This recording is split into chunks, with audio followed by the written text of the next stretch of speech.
Here's something most people don't think about when their dog is trying to cool down on a hot day. The ground temperature is not the same as the air temperature.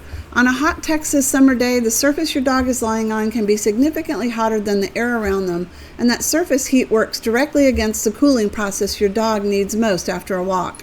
Getting by dogs off the ground, especially when we're camping in the summer heat, is of the utmost importance. I'm going to give you my top 3 reasons this raised dog bed earned a spot in both my yard and my camper, and I'm saving the best one for last. Number 3, the size is actually right for a large dog. At 47.75 by 30.5 inches, Bailey and Brody both have enough surface area to stretch out fully without any part of them hanging off the edge doing nothing useful. I've looked at elevated dog beds that are marked for large dogs, but sized for a medium dog at best.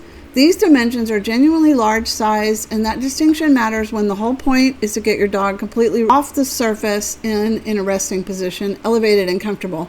Number 2, the elevated design does the cooling work passively.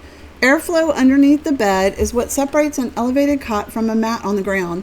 When Bailey lies on his bed with the air moving underneath, it carries the heat away from him rather than letting it build up between his body and the surface with nowhere for it to go.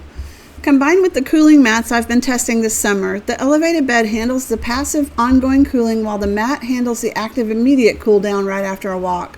They work as a system, and the elevated bed is the foundation of that system. Number 1, and this is the one I saved because it's the specification that told me this bed was actually built for Bailey and not just marketed towards him. 200-pound load capacity. Most elevated dog beds list a weight capacity that sounds generous until you actually have a large dog and you realize the frame is not built for the weight combined with the momentum of a dog who does not always ease himself gently onto furniture. Bailey's not small, and he doesn't always land gently. A frame rated to 200 pounds with the construction to back that number up means that this bed is not going to sag, buckle, or fail under real large dog use.